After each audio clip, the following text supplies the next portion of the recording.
The Edmund Pettus Bridge looms large in the history and the legacy of the civil rights movement.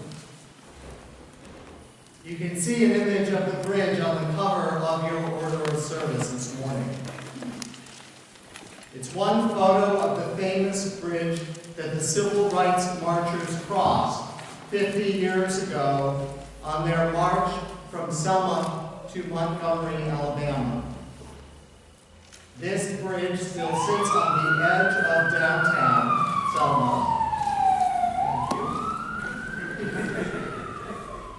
Happens every Sunday morning when I get into the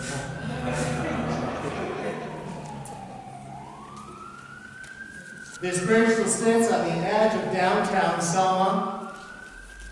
Perhaps you have seen it in person, on TV, in the recently released movie about Selma. I walked across this bridge almost 15 years ago when I was on a pilgrimage with other Unitarian Universalist ministers to civil rights places in Selma and Birmingham. Just seeing the image of this bridge in the recent movie brought tears to my eyes for the struggles that it represents. The Edmund Pettus Bridge looms large, yet Edmund Pettus, the man whom the bridge is named after, was a Confederate Civil War general, a U.S. Senator from Alabama, and a Grand Dragon in the Ku Klux Klan. How ironic. He must be spinning in his grave that his name is now associated so intimately with the civil rights movement. This bridge and all of the bridges we have to cross in our lives are emotionally, psychologically, and spiritually complicated. For we all do have bridges we have to cross in our personal and collective struggle toward freedom. We all have bridges we have to cross in our personal and collective search for meaning and wholeness in our lives. We all have bridges that we have to cross as we transform ourselves and our society to become part of the beloved community that Dr. King spoke of so often.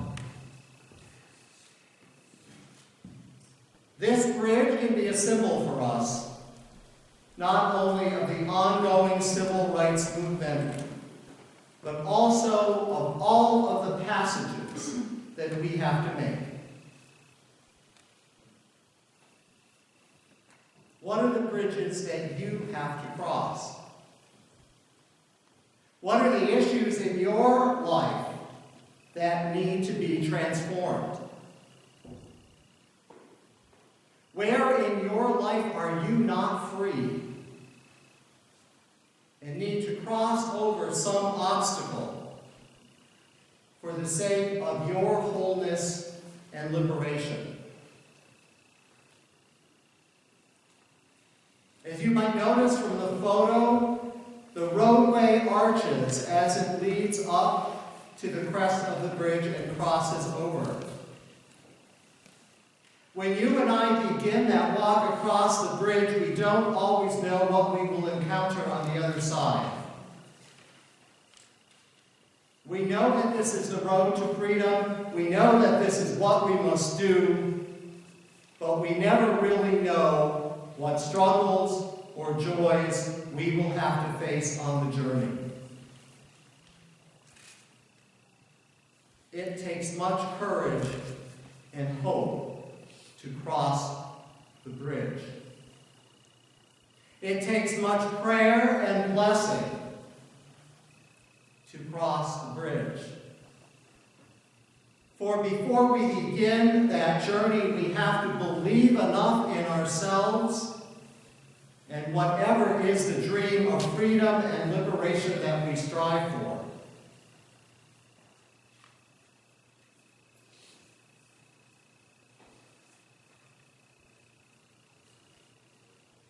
Selma, Alabama, was the center of the voting rights struggle in the mid-1960s. As I told the children, city and county clerks are empowered to certify the applications to vote. So county clerks in Alabama and other places in the South set up enormous obstacles when African Americans tried to register to vote. And a right that is enshrined in the U.S. Constitution can be easily eroded. On February 18, 1965, Jimmy Lee Jackson, a young African-American man who was a deacon in his church, was shot by state troopers at a voting rights march in Marion, Alabama. The marchers were attacked by troopers, and Jimmy Lee and his family fled into a local cafe. They were chased by troopers, and Jimmy Lee was shot trying to protect his mother. He died a few days later. Dr. King and his advisors then decided that a way to bring attention to the lack of voting rights in the South was to stage a march from Selma to Montgomery. And Montgomery was the state capital. The overt racism of Alabama's Governor George Wallace and the institutional structures that kept people from being allowed to vote were well known. The brutality of the police and state troopers was well documented. There were, in fact, 3 marches. The first, held on March 7th, came to be known as Bloody Sunday. Fueled by the outrage over Jimmy Lee Jackson's death, the marchers pressed on even though they saw the angry and threatening mob at the end of the bridge. The unarmed, peaceful marchers were brutally and viciously attacked and chased. It was a horrific scene of violence without regard for the basic humanity of the men, women, and children who marched. Luckily, there were no deaths on the bridge that day. But the curse of that attack became a blessing in disguise. Several news outlets were covering what was going on in Selma. People all over the country and all over the world witnessed the violent attacks against unarmed, nonviolent marchers on the evening news and in their local papers. White U.S. citizens, seeing this horror, had to face some of their own prejudices. They saw that people were being viciously cut down. People whose only offense was that they wanted the right to vote. Dr. King then called upon people of faith to join him in Selma with the words that I used as our call to worship. Hundreds of clergy and lay people from every conceivable religious tradition went to join him in Selma. Our Unitarian Universalist Board of Trustees was meeting in Boston at the time of Dr. King's call. The Reverend Dana Greeley, president of the UUA, suspended the meeting of the board and flew the entire board to Selma and reconvened the Board of Trustees there. Dr. King then led the second march on March 9th. The marchers got beyond the crest of the bridge where they could see troopers with their sticks and batons waiting for them. Fierce and angry looks on their faces. King invited everyone to kneel down He felt that the situation was too dangerous, and he turned back. He then sought a court order and federal troops to protect the marchers. And Unitarian Universalist minister James Reed is murdered by a mob as he and a couple of friends, including Clark Olson, who we mentioned earlier, are leaving the restaurant where they had had dinner. On March 21st, the third march is launched. Protected by federal troops, they are able to make the journey to Montgomery without incident. There is joy and a sense of blessing among those who march and their supporters. 3 attempts to cross the bridge, and it's the final one that succeeds. Isn't that true for us sometimes as well? When we have to take a risk to achieve a goal, we don't always succeed the first time. Sometimes we get scared and turn back. Sometimes we are battered and bruised along the way and forced to stop our journey. And God willing, if we pull together our resources, if we gather the support that we need, if we face the challenge with faith and courage, we will eventually succeed on the journey to freedom and justice on which we have embarked. And that summer, 1965, President Johnson pushes the Voting Rights Act through Congress. Success. Or so it seemed.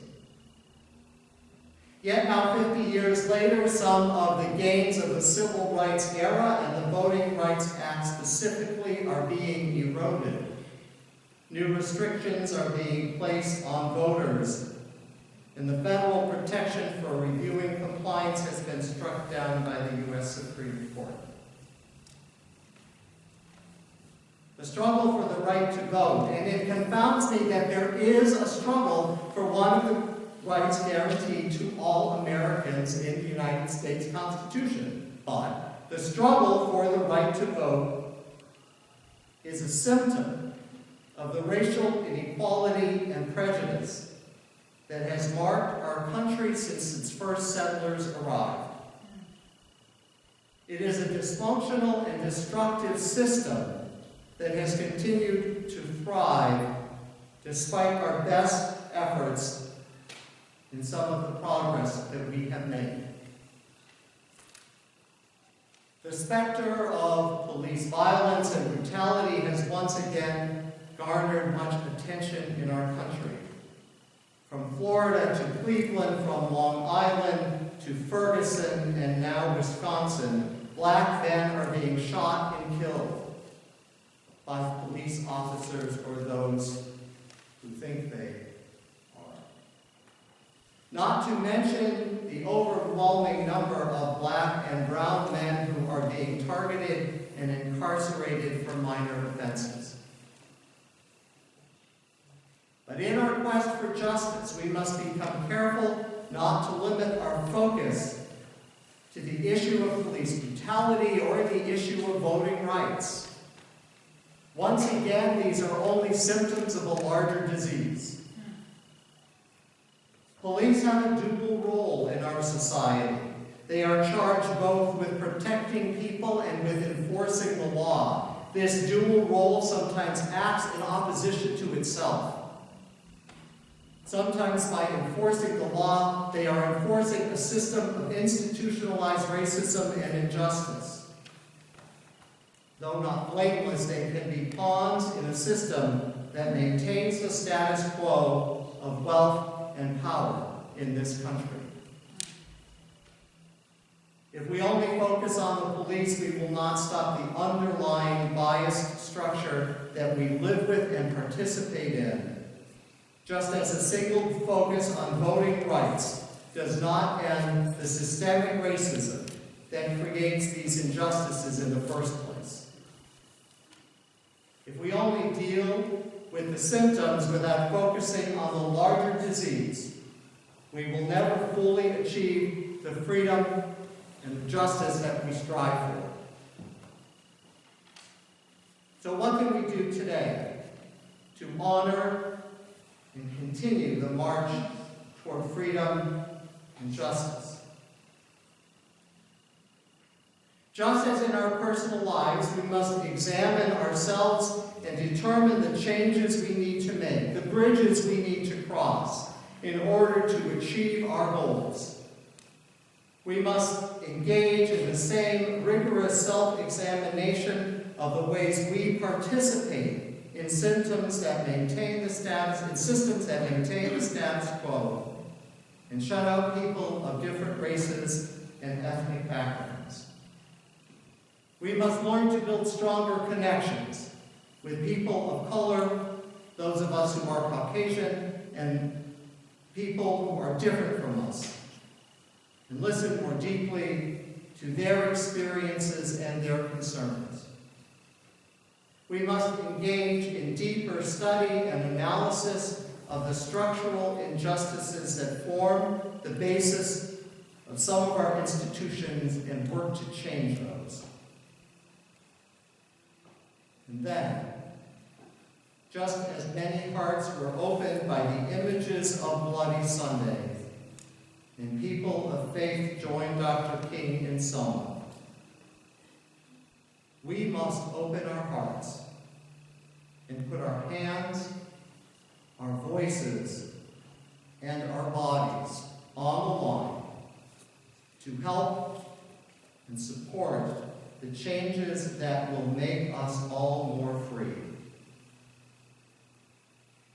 To support the changes that will liberate us from oppressive and unjust structures that are embedded in our society.